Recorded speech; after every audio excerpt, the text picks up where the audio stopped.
Hello listeners, welcome to Robotics. This is your host Satish Shukla. We are excited to have with us a guest who's not only my mentor but is also the go-to person for many entrepreneurs in robotic domain in India. He is the chairman of Addverb Technologies, Endure Air, and a board member at Havels, Fourth Frontier, Green Lamb Laminates, and Pratham. He is also the co-promoter for Asian Paints. Please welcome Mr. Jalaj Dani to our show. Thanks, Satish. Very excited to be with Robotics today. So, Jalaj, we would really love to hear about your journey as an investor. And how did you zero in on robotics and what attracts you to this sector? So, in Asian Paints, as we were scaling up, we realized that we needed to invest a lot more in technology in the physical space. As far as the software space was concerned, Asian Paints was already doing pioneering work for more than 3 decades. But on the manufacturing sides, as volumes moved up, and we also realized that we need to do things safely and we need to do things repeatedly at numbers which were unthinkable or volumes which were unthinkable before. We had no choice but to invest in technology. And a set of people, Sangeet and others at that time, did an excellent job as far as putting all that together for Asian Paints. I must also give credit to the founders and the leadership team for allowing people to take this kind of a bold step as far as investment in automation is concerned. Over a period of time when Sangeet and his colleagues wanted to move out of Asian Paints, I took on more of a mentoring role. And I was just making introductions for them, sometimes serving as a sounding board more than anything else on the ideas they had. And I realized that I could help them in more ways than one. So when the first 2 rounds of funding happened, Sangeet would have liked me to go and talk to other investors in this space. But I felt that it would give them a platform which is safe and secure, where they wouldn't have to worry about pitching to investors and then aligning with the priorities of the investors, because we all knew each other well. So that's how the journey as far as investment in robotics started as far as I'm concerned. And I must say the area was very nascent. I think Asian Paints was one of the few that was actually doing work. And it's not about making the investment. It's about realizing the value of the investment and making sure that it helps the business. And very few corporates in India were doing it at that time, but it appeared like a space which would hold great promise.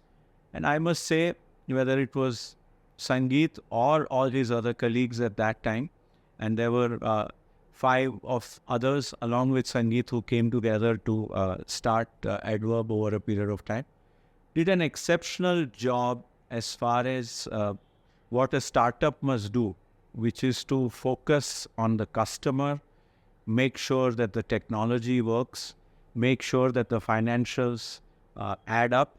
And in the first few years, they were profitable or near break-even every year, which itself was very unusual as far as startups was concerned.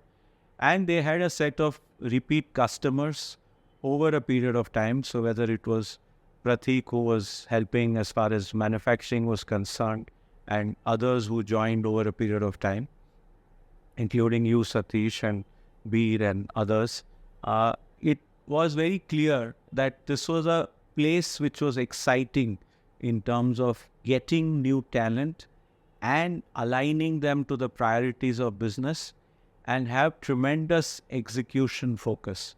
And that's how the business could scale up as far as those initial years are concerned.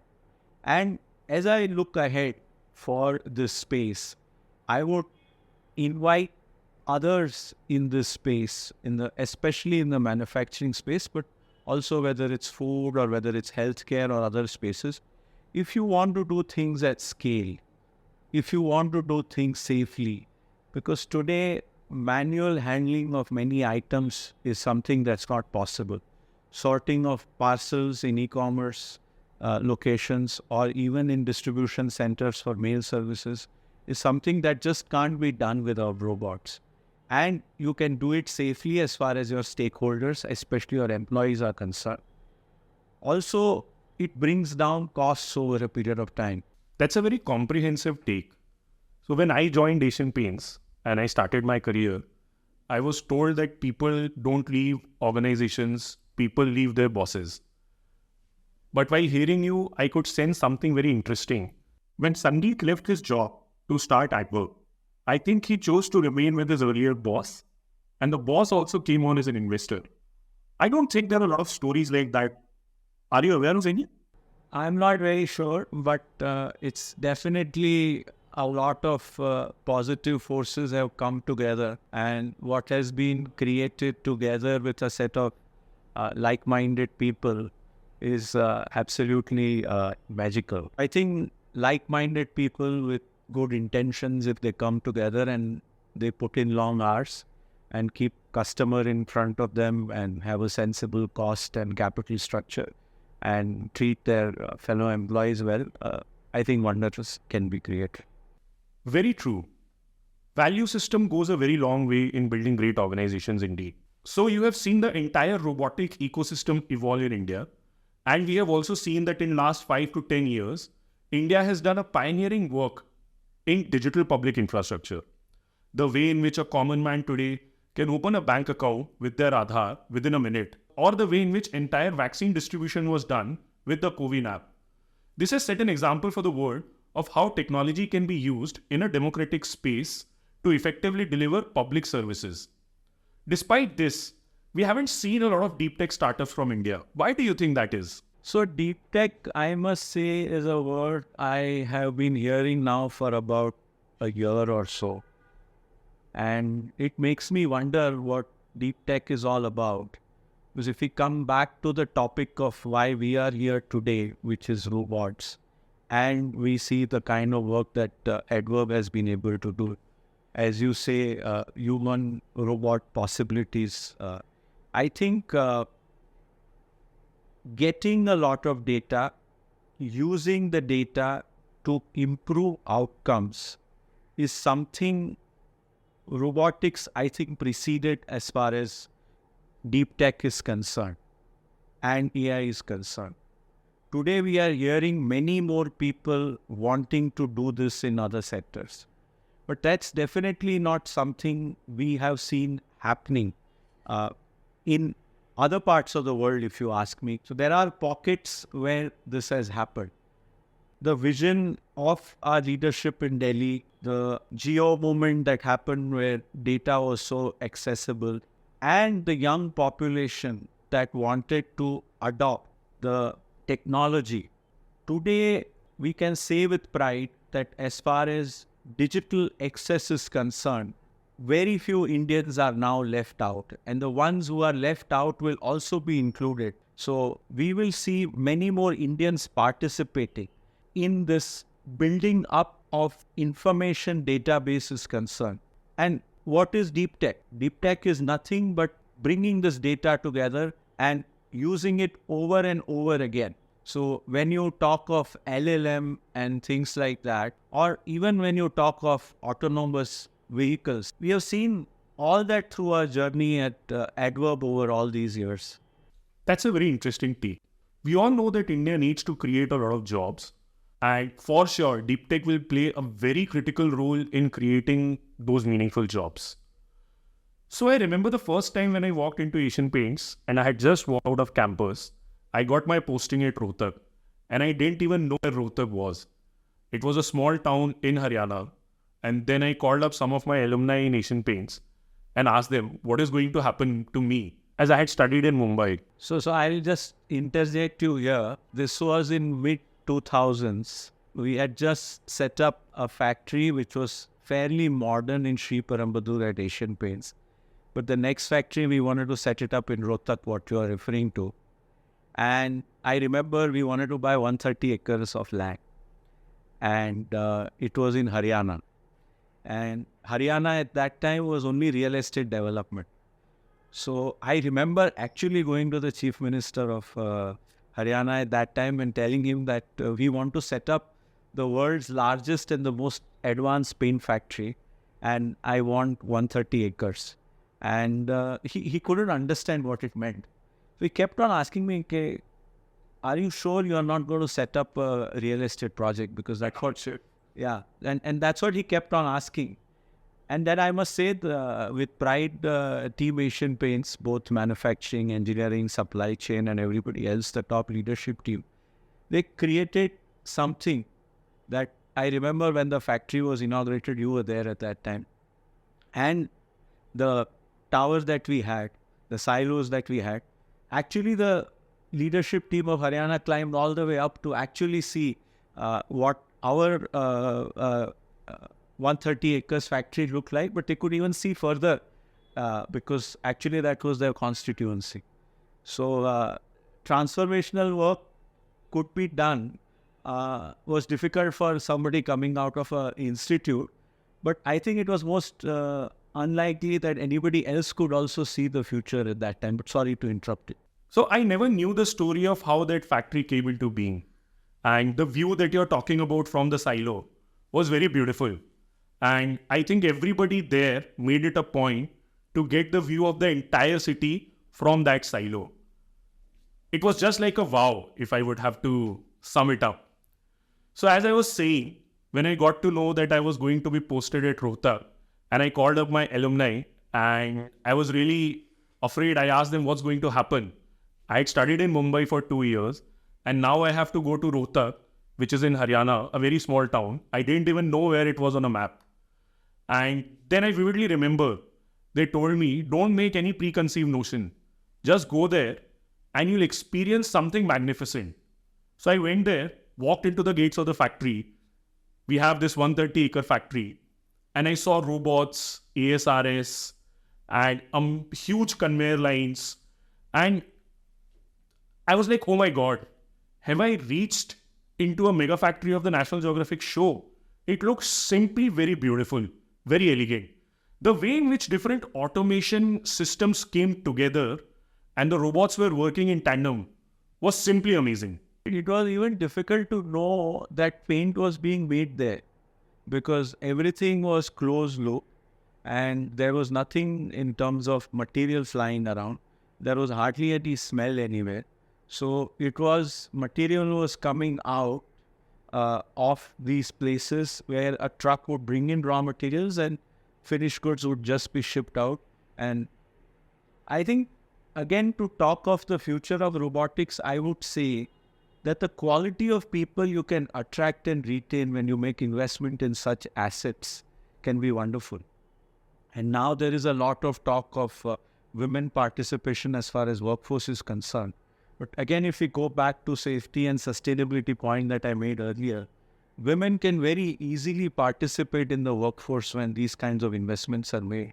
And some of our manufacturing sites where Addverb products are deployed now, and even the factory of Addverb, the first one that we set up 5 years ago, or the one we inaugurated this year in June, the second factory, the number of women on the shop floor is very high. And I think that's another enabler or an equalizer that a technology can actually do in a manufacturing space, which is traditionally not seen to be very hospitable as far as women are concerned. Again, sorry to interject. So very true. Very true indeed. We need more women participation, as you said. And definitely robotics and automation makes manufacturing a more equal ground for women.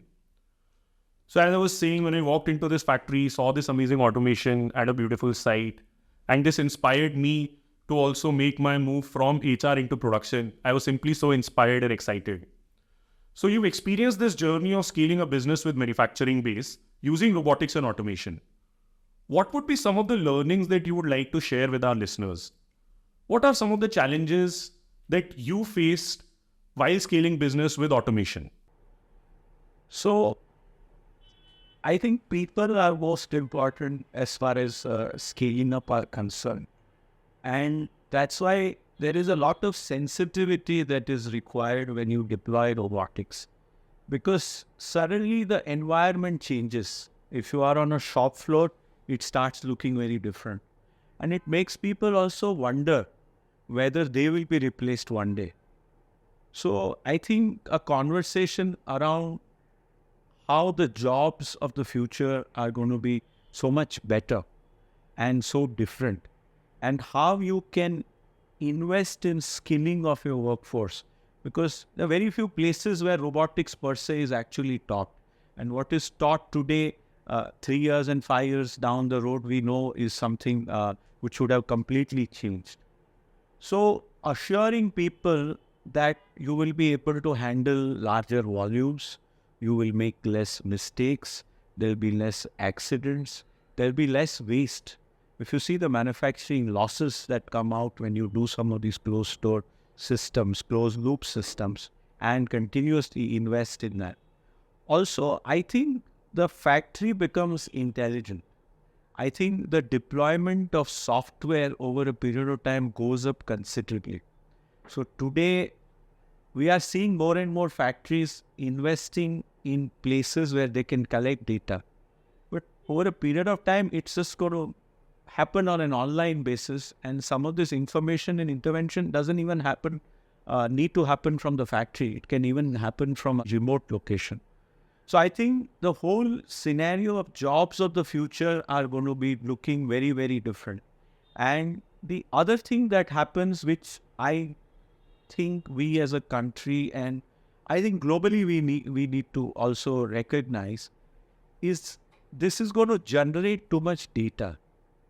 And this data also has to be handled in a very sensitive and a responsible manner, because this data can be used for many other means. There can be accidents in the factory that can be created because everything happens through interventions that are digital. Two, the information is sensitive and it can go in wrong hands, whether it's a competitor or some other part of the world. And all that can be very risky. So this hunger for the infrastructure, the digital highway, is insatiable. But the people who participate on this digital highway also need to learn how to drive responsibly. And they need to be, as when you buy a car, there is a governor which controls the speed initially, at least that's what the traditional cars used to have. I think we need to teach people how to handle the data that comes to do, what to do with that data, how to share it, where to store it, and where to retrieve it. Because otherwise, we will not know what we have created and the genie can be out of the lamp. Very true. That's very true. So on the many roles that you juggle, and a lot of our listeners might not be aware of it, you're also the chairman of IIM Trichy, and you have worked in many skilling initiatives. One of them being the chair for Paints and Coating Sector Skill, which comes under Sector Skill Council of NSDC. Now you have talked about data, you've talked about jobs of the future, you've talked about factories. And since you have this extensive experience of working in academics and skilling, how do you think we will be able to create a workforce that will be able to make the most of these technologies and also be able to work in these factories of the future? So I've been seeing this for the last few years, that when you join an organization no longer can offer you lifetime employment, but an organization prepares you for lifetime employment. And if you also see the national education policy, and now the Ministry of Education and Skill has been brought together, or Ministry of HRD as it was referred to earlier, now has been brought together. I think learning is for life. And now, whether it's the digital twins that are available, and we have seen that for the last few years in traditional manufacturing setups, to many other self-learning tools that are available today, and collaborative technologies that have also come in. I think the emphasis has to be on people to continuously upgrade their skills and deploying their skills, and again reinventing themselves every few years. Because as I always say, you can't drive looking at the rear view mirror. You have to look ahead and plan ahead. And I think it becomes everybody's responsibility, that whether it's a podcast like this, whether it's YouTube, whether it's books, whether it's seminars, many other interventions that are available today. You have to continuously stay in touch with what is happening. Also, the ecosystems are fast evolving.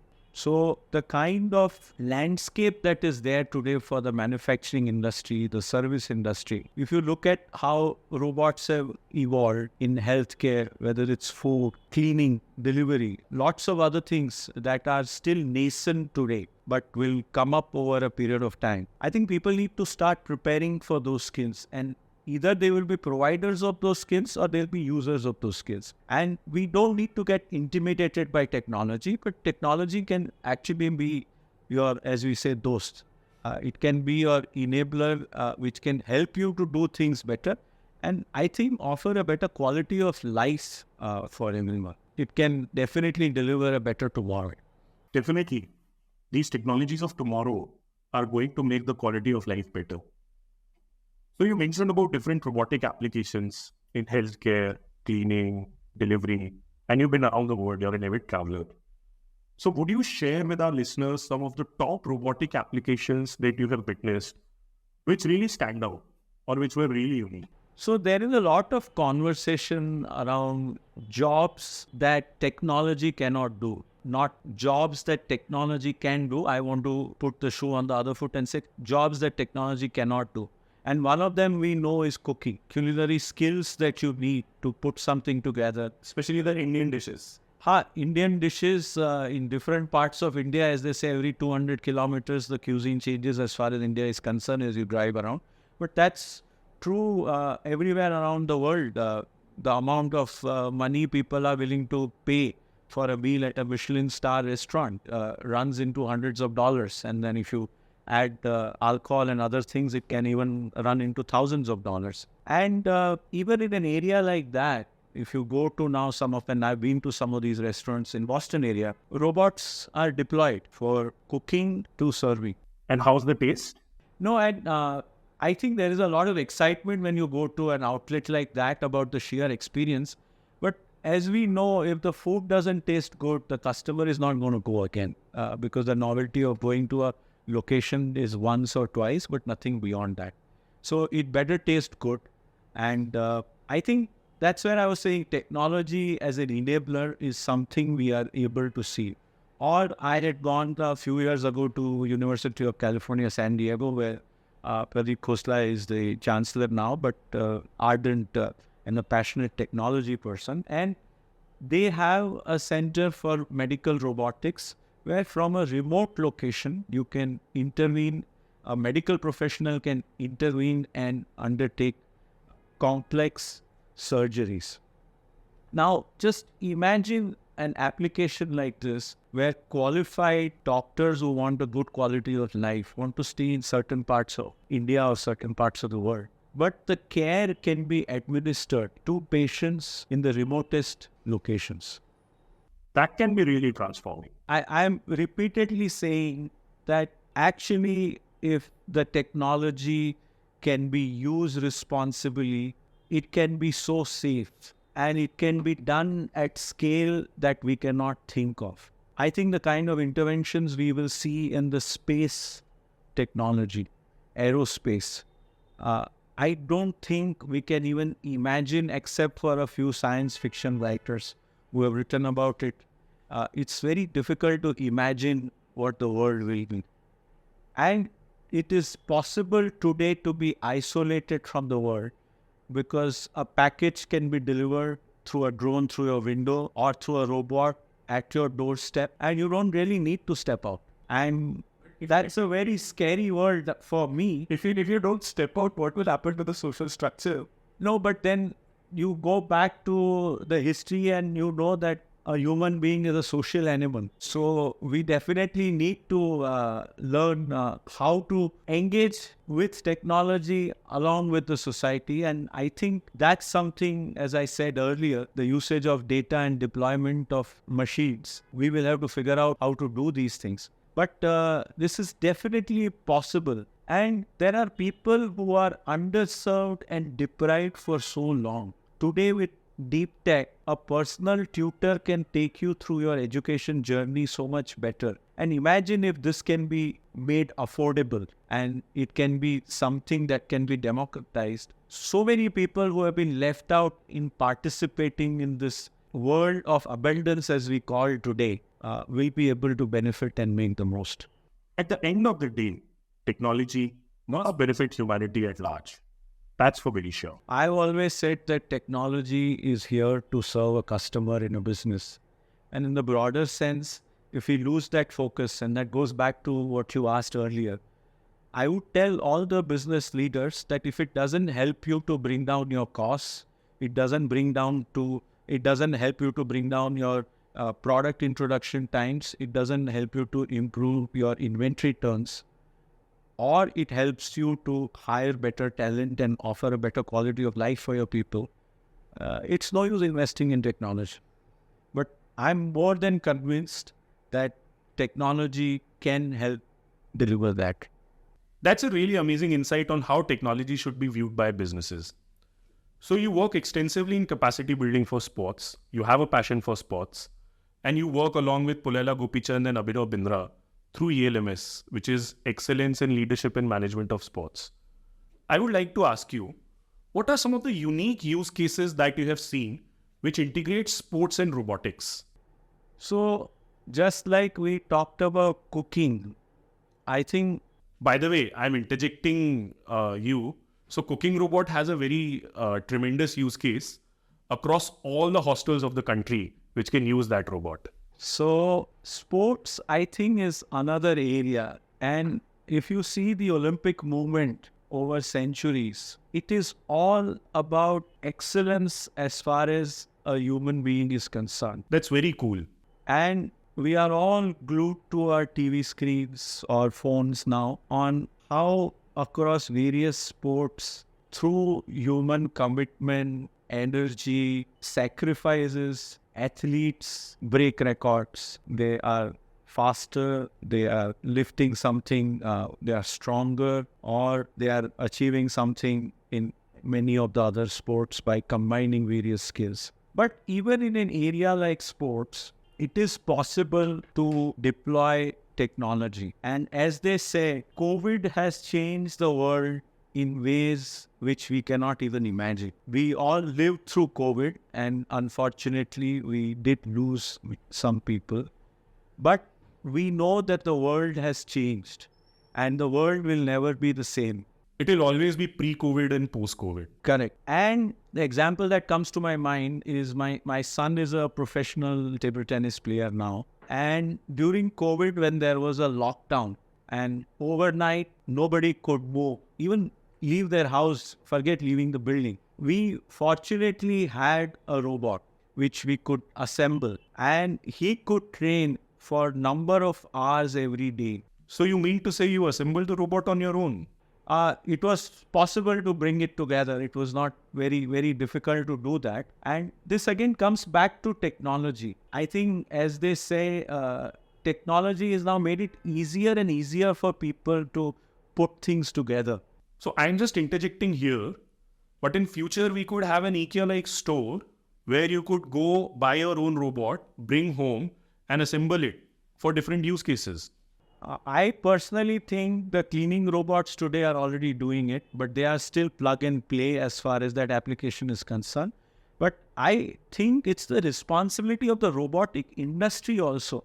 I think, as they say, the ease of doing things is a responsibility of all of us, and especially for somebody like Addverb, who's a pioneer not only in robots in India, but in so many other markets as we deploy our technologies around the world, that if you can make it easy for people, and there is an element of fear, there is an element of ignorance, there is an element of, will I fail when I do these things? So if we can make technology which is proof from making any of these mistakes, as you like to say, make it so easy to use the technology that everybody can deploy it and everybody can use it, then the use cases will be in millions.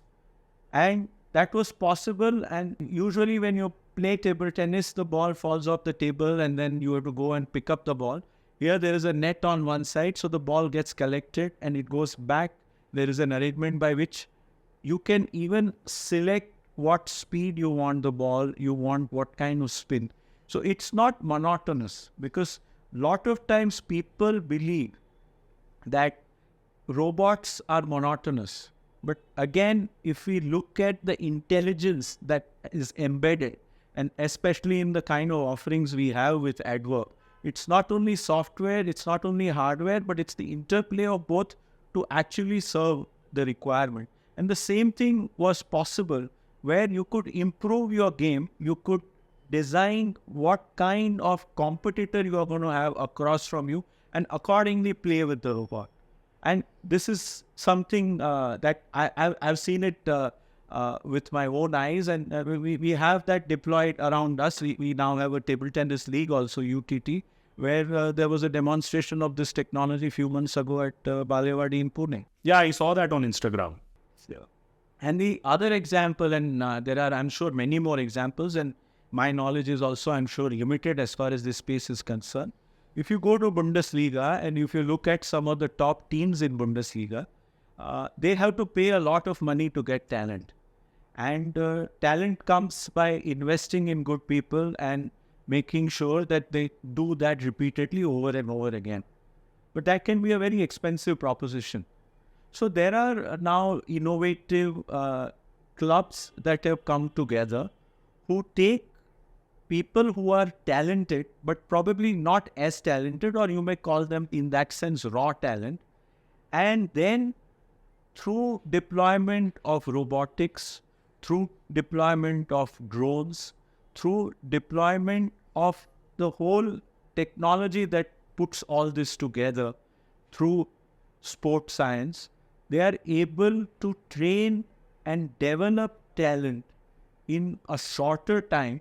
So hopefully the injuries will be less and the players will be ready to be playing the sport, in this case football, much faster, and their value actually goes up, and clubs can realize and the players can realize much more money much faster, and also injury prevention will be there, so they will not have to spend as much on medical expenses, which again helps the whole ecosystem of sports, but also produce better players across the world.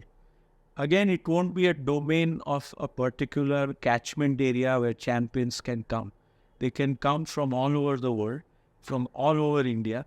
And I think this again will be a great platform for young people to use technology and create a greater good over a period of time. That's very interesting, because such technologies can really democratize access to sports, training, and other infrastructure. And as you correctly said, will bring players from different domains and catchment areas. So what kind of further opportunities do you see in the robotics space going forward, from a point of view of establishing a business or investing in the business? As I said, I think robots is only the beginning of the deep tech AI revolution. We have seen that now in drones also. Drones for delivery, drones for defense, and not much is known about it because it should be kept confidential for national security reasons. But also, if you see drones as far as agriculture and other applications are concerned, I think we have only scratched the surface. The amount of data that will be available in an ecosystem like India, we need to think as a country how we will process all this information. We also need a lot more investment as far as the whole value chain of robotics is concerned. I remember when we set up our first factory at Addverb, within 2 years, in spite of COVID, we needed a new factory thereafter. And the second factory is significantly larger than the first factory. One of the world's largest in mobile robotics. Correct. And I remember when the digital groundbreaking ceremony was being undertaken, not very far, because we finished the whole factory in a record time of 12 months. So 6 months before now because we inaugurated the factory in June. So last year, when Prime Minister Modi did the inauguration, the digital inauguration along with Yogi Adityanath ji, the Chief Minister of UP, he only asked one question, what will you really make in this factory? And when I went to great length to explain to him what we will make, he was still not convinced. So he kept on asking, will you really make everything in India? And I think that's the responsibility, that's the potential that is there. Because if we have to make so much for so many different diverse applications, and we talked of social sector, not only the business sector, I think manufacturing parts, standardization of parts, making sure volumes are available so we can make things at scale. And then most importantly, having skilled people who can not only work on the shop floor, but go to the customer end and help deploy this technology fast. Well, in the end, if we do things right first time, it will build the confidence as far as customers is concerned, and repeat business will come. It will become a virtuous cycle that this technology works, this technology is foolproof. And that's, I think, what we need more than anything else. But a lot of these robotic applications will also require significant amount of computing power. Where are we with respect to that, especially in India? So we may have missed many of the revolutions as far as manufacturing, technology, and agriculture is concerned. But today, we are well poised as far as the country is concerned to make the most as far as computing is concerned. So if we can make good investment as far as the infrastructure is concerned and have the talent which anyway is available, and you are seeing more and more talent from other parts of the world wanting to come back, or talent from India not wanting to go abroad at all anymore. I think this is a responsibility, and this is an area that needs immediate attention. Even if you look at areas like railways, we have the best network around the country. If you look at the rivers, if you look at the seaports, the amount of material that can be moved as far as India is concerned, I think we have only scratched the surface. And all this will need considerable investment, even in the computing power. Things can be done on the cloud, but in the end, it still needs to be done somewhere. And I think energy costs, with the kind of work that's happening in green energy, will also be competitive as far as India is concerned. Otherwise, traditionally, we have always felt that India is behind many other countries. So combination of all that, I think we should be as a country thinking very big and thinking very bold in making those investments. As a nation, we need to be bold to make it in one decade what others have achieved in centuries. So among the many hats that you don as an investor or as a board member or as a person contributing to sports, you are also associated with Project Mumbai and Kapar Naam Kailam Mani Mandal, where you are helping a rural school in Gujarat. This is a very personal question that I would like to ask, but we are all hearing about the famous 70-hour work week debate. And I would like to know, how do you manage all of this in a week? Do you also work for 70 hours a week? I think it's a state of mind, and I genuinely believe it. If you enjoy what you are doing, you are not going to clock how many hours you spend. If you go to your place of work and you feel energized, you feel inspired, you feel you can contribute, you feel you can make a difference, then you feel like going back to the same place. I think it's as simple as that. And as you said it a little earlier, I've always believed that an employee joins an organization but leaves a boss. I think it's the responsibility of the boss to inspire their team.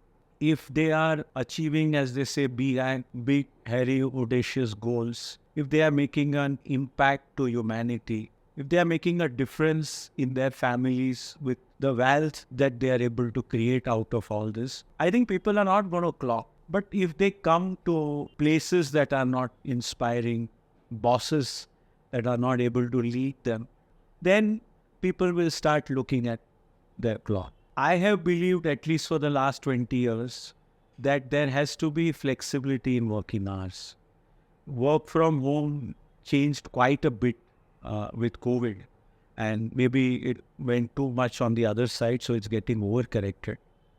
But if you have an employee who is responsible, who understands what their deliverables are, they will deliver wherever they are based. But we know that we inspire each other in the same place. We innovate together. We create wonderful things by meeting customers to suppliers to everybody else. So we definitely need to live in a physical world. But we also need to appreciate that there is a digital world out there which meets the requirement and the aspirations of many people. So I think, and I can speak for myself, a few years ago, almost a decade, I said I want to spend time in the social sector, and I would take out 1 day a month and say that I will give back my time. For a period of time, I said I will give back 1 day a week. But sometimes the stories that I hear in the social sector are even more inspiring than what you see in a corporate world. 1 rupee that you spend in Mumbai, you talked of Project Mumbai, which is a organized, it's a startup, like-minded people have come together in the last 5 years where we say Mumbai ke liye kuch bhi karega. The number of volunteers that come together today to make a difference to Bombay is inspiring. You think those people are actually counting whether they are spending 40 hours at work or 70 hours at work, or they are spending enough time on themselves, their health or their family or their friends, or pursuing their passions versus saying, I want to go back and give to City of Mumbai because City of Mumbai needs people like us with our skills and passion. Or the Kaparaj Kilani Mandal example that you spoke of, you have 7,000 children in rural Gujarat. Or we have 500 kids in a sports school where they are training for 10 different Olympic sports all over Gujarat.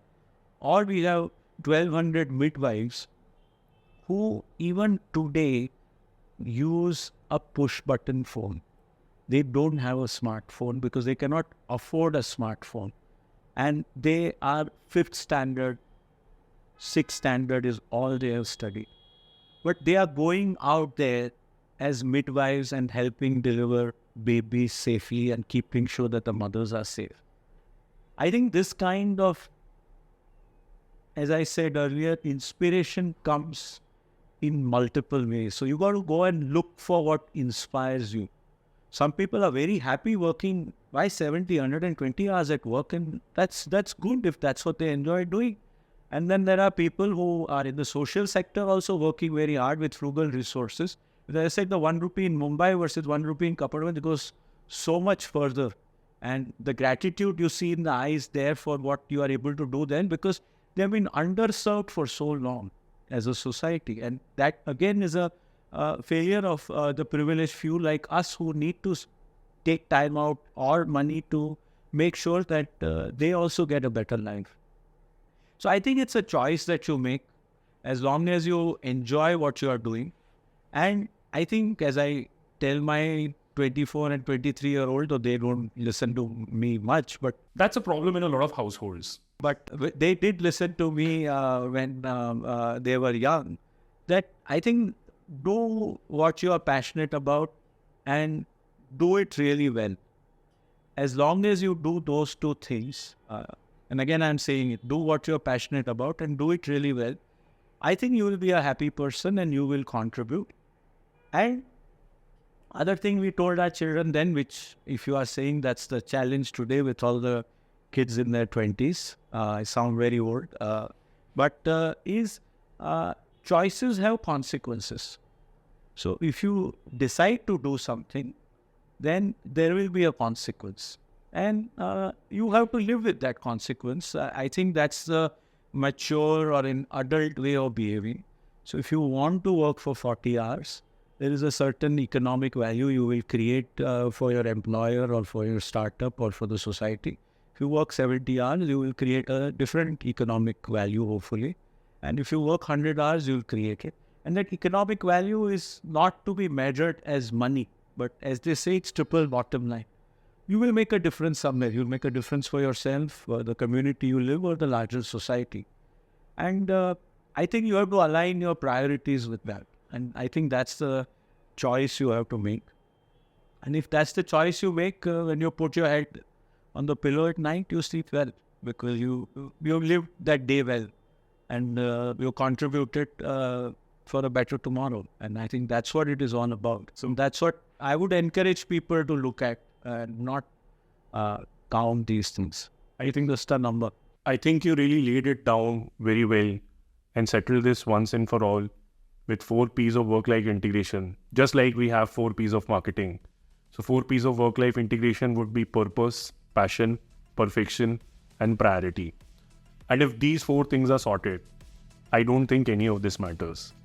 So thank you very much, Jalaj, for giving your time. It was really an enlightening session for all of our listeners. Thank you again. Thank you, Satish, and best wishes to Team Addverb. Thank you. So listeners, I hope you enjoyed this episode as much as I did. Like and subscribe to continue on this robotic journey with us. Until next time, this is your host Satish Shukla signing off.